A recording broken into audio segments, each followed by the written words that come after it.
let's get started. Welcome to Sangha night. So the theme that we're in at the moment is called The Way to the Deathless. So we're looking at mindfulness, we're looking at awareness as a direct path, a direct way to the deathless. Okay, so if you remember a few weeks ago, quite early on in the theme, we talked about three aspects of mindfulness. So we talked about sati, appamada, and sampajanna. And I'll just quickly remind you of what those are, because we're having three short talks this evening from three Sangha members on each of these aspects. So the first aspect is sati, which translates as recollection. So sati, recollection, that moment when you recollect yourself and remember to be mindful, you bring your awareness back. So that's sati. And appamada translates as ethical vigilance. So we in a few weeks ago in that talk, we talked about the fact that mindfulness is not just awareness, direct moment awareness. It's got these other aspects. So there's definitely like an ethical element to mindfulness, ethical vigilance. Are we being skillful? What are we doing? And then the other aspect is sampajanna, which translates as mindfulness of purpose. So it's this kind of like remembering what our purpose is, remembering what our goal is, what the ideal is, and always trying to move in that direction. So those are the three aspects, and we're having three short talks. It's my favorite thing in each theme. So we've got short talks, one from Janet, and Janet's going to talk about sati. The title of the short talks, the sort of brief for the short talks, is How Mindfulness is Changing My Life. So how mindfulness plays out in each person's life. So we've got Janet talking about sati, then we have Dayaloka talking about appamada, and then we have Anna talking about sampajanna. So, Janet, thank you.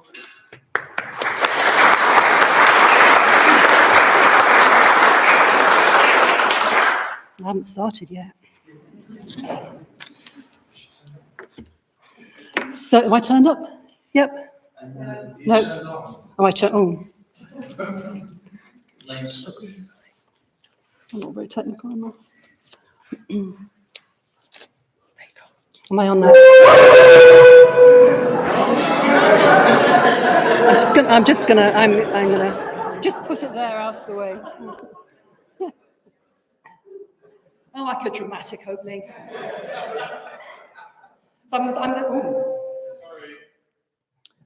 So I'm just going to start by saying that I'm really enjoying this series of talks at the moment, and it's really been inspiring my practice. So I'm really happy to stand and talk about this.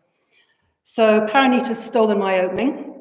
Sati, as we know, comes from a Pali word meaning to remember and could be translated as intentional awareness. I don't like the word mindfulness.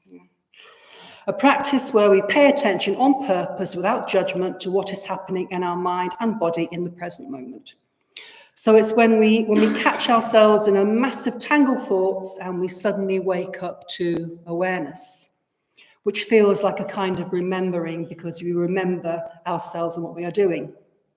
So moments in my life when I quite profoundly experienced sati, and which actually started a change in my life, is what I think of as the Abbeydale Road incident.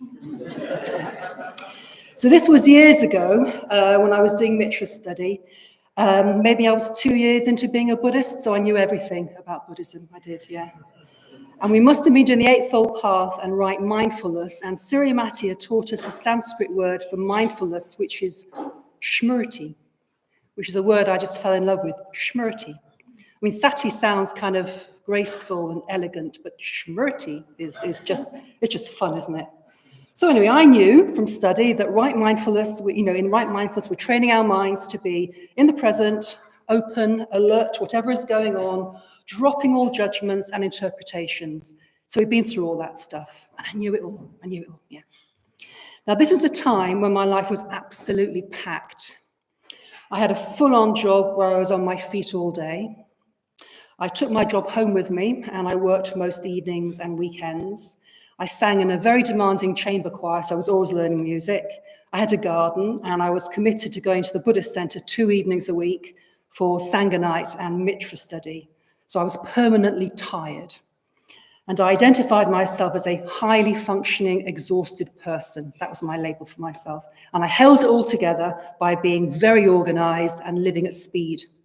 So my mind was always ticking over things, planning, assessing, preparing.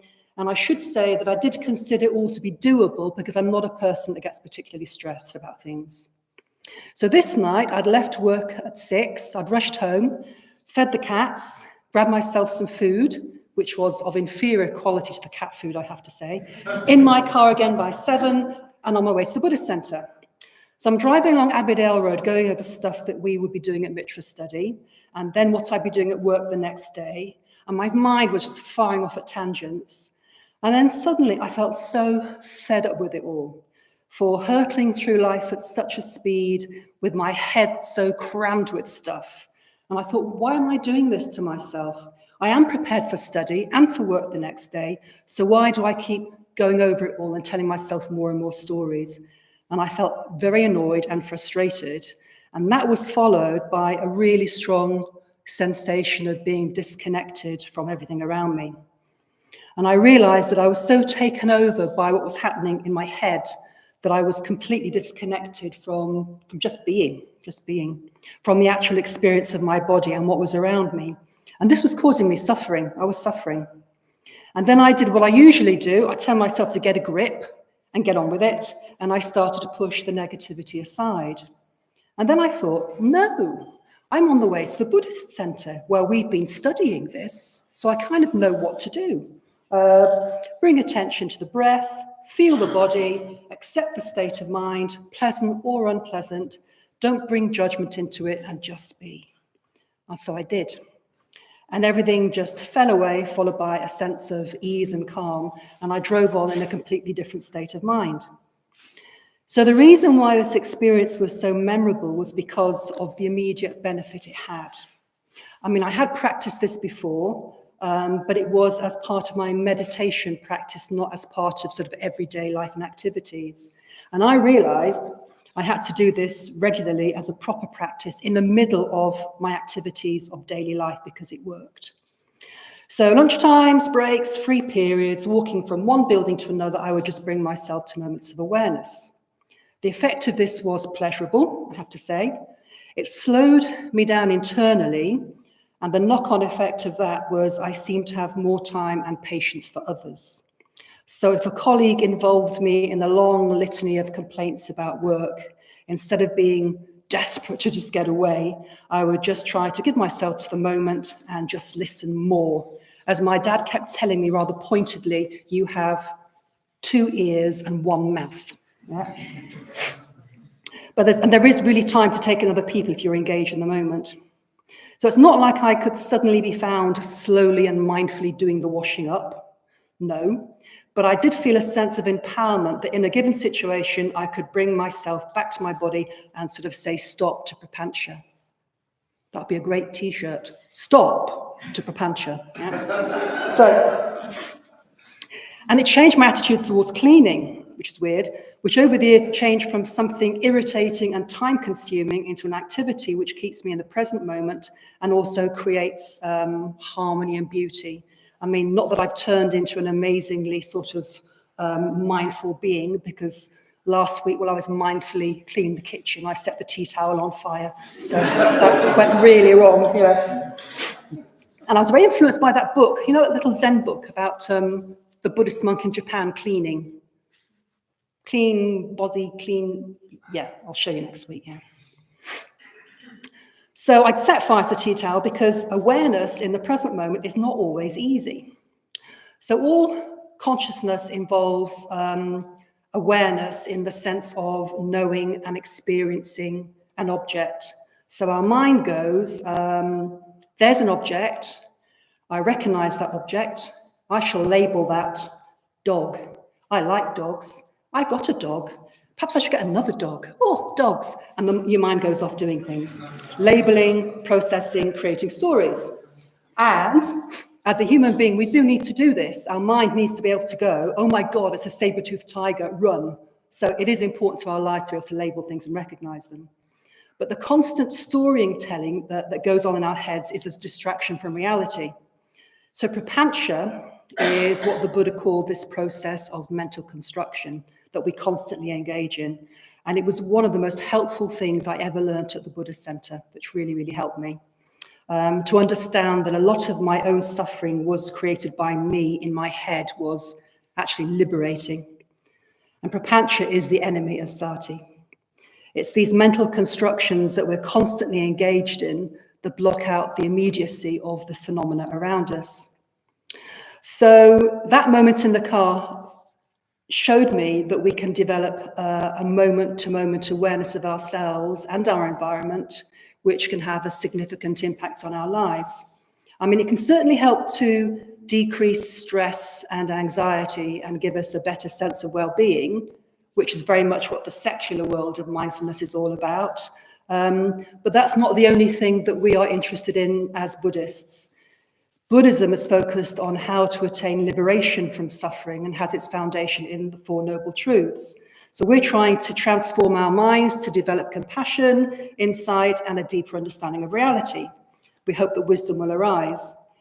And I've realized that sati is both the beginning of that practice. At the same time, our practice is about developing sati. So we're trying to see all phenomena without references to concepts like me or mine, to break down that barrier between self and other. And so when I sit down to meditate and my foot is hurting or I'm tired, I know that I can be aware of the sensation without adding on the concept of I or even pain. Just observe exactly what is there without elaborating, without going into thinking. And so my experience of sati then changed my experience of meditation. When I started meditating, I had really high expectations about what I was going to achieve in meditation. I think I thought of weeks of constant bliss and the dhyanas and probably enlightenment at some point.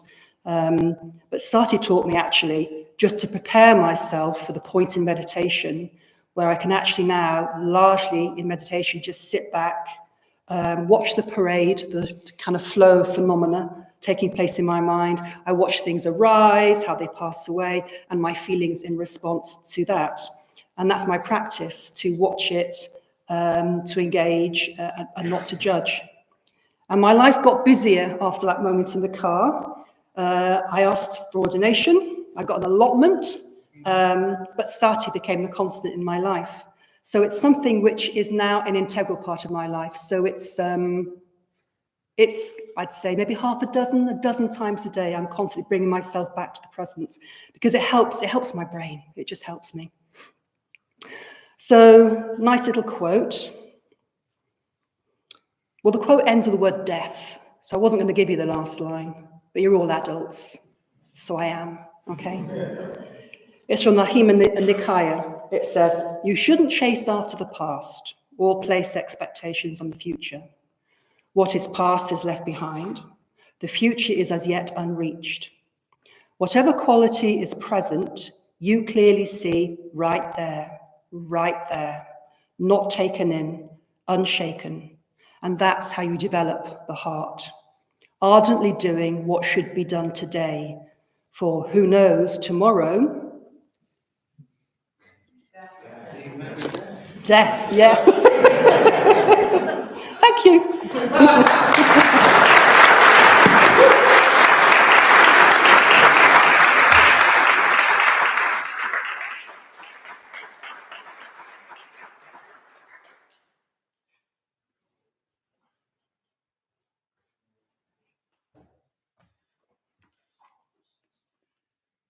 A bit nervous about, we've not had dramatic feedback.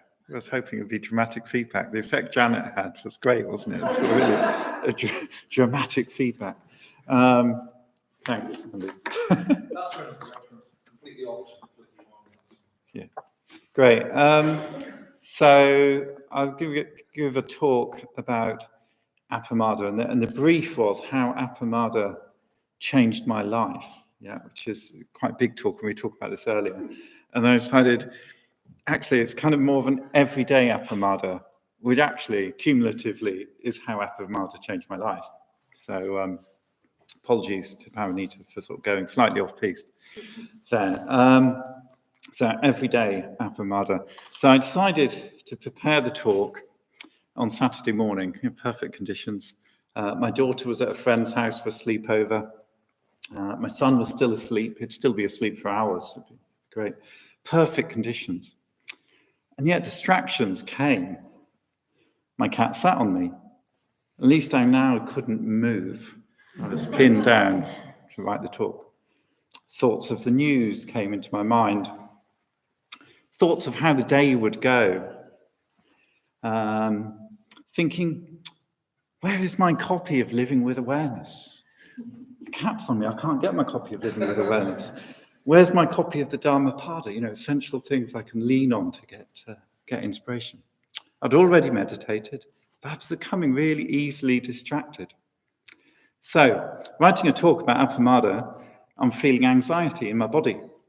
My stomach is tight. And I start with accepting that. I start with accepting that feeling.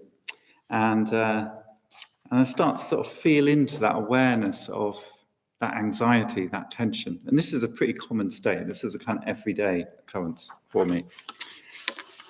But this is why appamada is revolutionary. So I listen to a talk on appamada, and I reflect on the poisons of greed, hatred, and delusion. I start to think, actually, what is it that leads me to think about or get into these states which are not helpful, were not heedful? So greed, hatred, and delusion, leading to distraction, leading to busyness, leading to over-programming of time, under-programming of time. I don't have an allotment, to eating too much, to mindless scrolling. So I carry on. And then a message pops up on my phone. It's from the street WhatsApp group. Someone needs help starting their car as they have a flat battery. But I'm writing a talk. I'm warm, I'm comfortable, I'm in my pajamas. I can't help. So that prapancha, that cycle goes round. I really need to write this talk about appamada. Oh, I should offer help. I offer help. So what's my ethical purpose here? What's actually going on in these kind of really everyday situation in just those moments which happen to us all? You know, these opportunities to practice or not to practice. So where's what is my ethical purpose? So wise reflection in that case took a while. It wasn't, I'm going to go and help that person start their car. So we, and certainly I, can quickly be ridiculous, an absolute ridiculous situation of not offering to help. So, appamada, we have a translation, ethical vigilance, non-heedlessness, vigilance, consciousness, care sometimes, ethical vigilance, conscious awareness. So lots of synonyms to play with. And this is really imbued, as we know, in the Buddha's final words, as we heard a few weeks ago, the final words of the Buddha, which we reflected on Sunday, with appamada, strive on. This is really our central purpose. So for Sangha heedfulness means being alert for unskillful mental states. Being alert to unskillful mental states. But there's a flip side, which is for a Sangha in the 4th century, it means energetically cherishing the good. So you see unskillful and the skillful. And I like this balance between awareness, between skillful and unskillful states. And this is critically just not the intellectual exercise. What does it really feel like in my body? I started talk about feeling anxiety of just sitting down, just an everyday occurrence in my body. What led to that? What led to that experience? So I try to bring kindness and compassion and just a sense of feeling into what's really going on for me. The Dalai Lama has called this sort of threshold between the skillful and the unskillful as pain or dukkha. This way of mindfulness is sitting in this space, as we know, between the skillful and the unskillful. So it's now Sunday morning. I haven't just spent 24 hours thinking about this talk and writing 2 sides, a little bit more has happened. But it's now Sunday morning. 24 hours has passed. The afternoon, we have Parinirvana Day, the marking of the Buddha's passing, the passing into Parinirvana. And this is the greatest of opportunities to contemplate appamada. But I have things to do. I've over-programmed the morning, and busyness is here again, has crept in, there's anxiety. And again, the tightness in my stomach, that old friend. Hello, anxiety. So some words of Padmavajra kind of ring round in my head. Padmavajra, for those who don't know, is our centre's president, and they come to mind. If you're struggling in meditation, look at your ethics. And I remember this distinctly. Others have said it, but he said it on a retreat about 8 years ago. And I first had 2 reactions to that. First was, I'm not struggling in meditation. This was quickly followed by, I really am struggling in meditation. And this recurrently was followed by the mental process of, when I heard the words, look at your ethics, I must be doing something bad off the cushion. Yeah. So I catch this sort of Protestant conditioning of, I'm a bad sinner, okay? A quick refresh, a quick reset and reframe of this is, what a wonderful opportunity this is to really look at ethics, to really look at the 5 precepts. So, to paraphrase the Sangha, how can I energetically cherish the precepts, the training principles in my whole life? And that for me is the practice of appamada. So this beautiful state of feeling the skillful and the unskillful, of delighting in the conscious awareness of compassion, of generosity, of stillness, of truthfulness, of mindfulness in our whole beings, in my whole being. So have I really heard the words of the wise, of Padmavajra and others? And to reflect on him, on Sangharakshita, on our Sangha, and all our teachers, which come to us straight from the Buddha.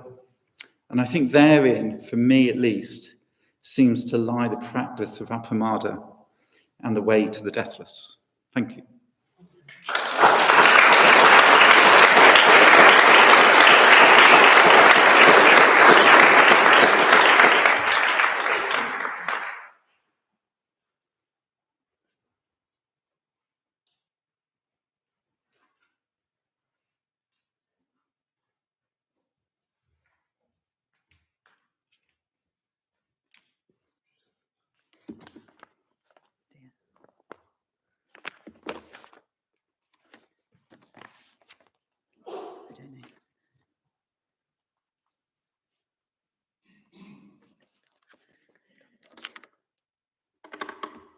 Just saying up. This is the last time I don't write the quotes out and bring the books, but that's okay. We learn. So there we are. Right.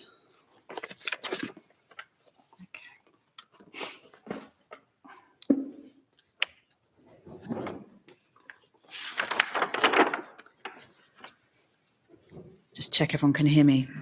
Is that, yeah? Great. So I'm going to talk to you about sampajanna, which is the 3rd aspect of mindfulness. And it's described by, or translated by Bhante Sangharakshita as continuity of purpose or clear comprehension. It's also translated as clear knowing, clearly knowing, and wise reflection. So in Living with Awareness, Sangharakshita's book about the Satipatthana Sutta, he says this. He says, sampajanna is usually translated as mindfulness of purpose or clear comprehension. The implication being that everything we do should be done with a sense of the direction we want to move in and of whether or not our current action will take us in that direction. And then later on, he says, just as when setting out on a journey, you might resolve that you're not going to linger or allow yourself to be turned aside or distracted. Developing mindfulness of purpose means becoming more and more conscious of the goal of growth and development, because it is the purpose of your life. It is the implicit purpose of all your activities. and you can aim to let it gradually pervade every aspect of your life. So it's the why. It's why I'm a Buddhist. It's why I follow the Buddhist path. It's why I practice meditation. It's why I try to practice ethics. It's why I study the Dharma, develop spiritual friendship, and so on. And what I'm going to do is talk to you about my relationship to and with Sampajanna, how it has revealed itself to me and deepened, and how I experience and nurture it. And I'm going to do that through two key moments in my life. And one thing I will say is it could sound from that quote like it's something that you've got to do, that it's about striving. But that last line in that quote was, you can aim to let it gradually pervade every aspect of your life. So it's really about receptivity and being open. Yes, I can make choices, and I can make ethical choices that lead me in the direction I want to go, which is eventually enlightenment, maybe in multiple lifetimes. But it doesn't feel like me or mine. It feels much more like there is a voice whispering outside and something pulling me forward. And when thinking about, I like a pattern, I like to map things. When thinking about the three aspects of mindfulness, then I would say that sati maps to the Buddha jewel, and appamada to the Sangha jewel, because we practice ethics in relation to each other. And sampajanna maps to the Dharma jewel. It's the wisdom aspect of faith. And these days, it's here with me, and I'll talk about that a bit more in a minute. But it's not always been the case that I was aware of it. It does feel like there's this golden thread, and I think that's pulling me forward, and I think that's why all of us are here actually tonight. But if any of you have ever been to San Francisco, I feel like in the past, if you were, first time you're there, you want to see the Golden Gate Bridge. It is beautiful, but it's usually covered with fog, because there's a lot of fog in San Francisco. And then you're looking out across the bay, and all of a sudden, just briefly, the fog dissipates, a little patch, and this beautiful structure just appears behind it. That's, in a way, what might happen with Sampajanna, until you go deeper with it, until you become more aware, or I become more aware. So the first time things went deeper for me with Sampajanna, with my awareness of purpose and why I'm a Buddhist, was when I realized I was a Buddhist. It was about 18 years ago. I'd been involved for maybe 2 or 3 years. I was in London, and I was in the lounge of the West London Buddhist Centre. I wasn't doing anything in particular. I wasn't talking about Buddhism. This voice, and it usually seems to come from over here, just said, "Oh yeah, you're a Buddhist." It's like, "Oh, huh, yeah, oh, of course I am." Yeah, there was no fanfare. It was just so obvious and so clear. And I hadn't been thinking about it before then. I hadn't questioned whether I was or I wasn't at all since I'd been involved. It was just like, "Oh yeah, you're a Buddhist, huh?" And that feels really similar to what Sangha describes as when he realized he was a Buddhist in his memoir, The Rainbow Road, which is his first memoir, when he read the Diamond Sutra at the age of 17. So I'm going to just read that to you now. He said, "To me, the Diamond Sutra was not new. I had known it and believed it and realized it ages before, and the reading of the sutra, as it were, awoke me to the existence of something I had forgotten. Once I realized that I was a Buddhist, it seemed that I had always been one, that it was the most natural thing in the world to be, and that I had never been anything else."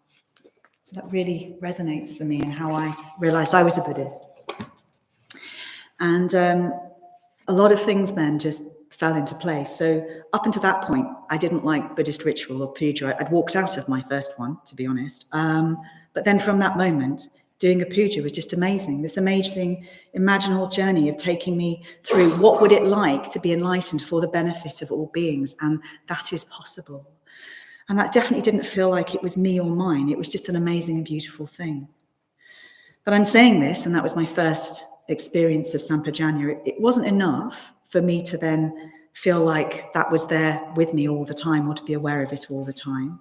I moved to Sheffield that was a good decision because of the Sangha. So I did make some good choices, but there was a period where I wasn't coming to the center very much.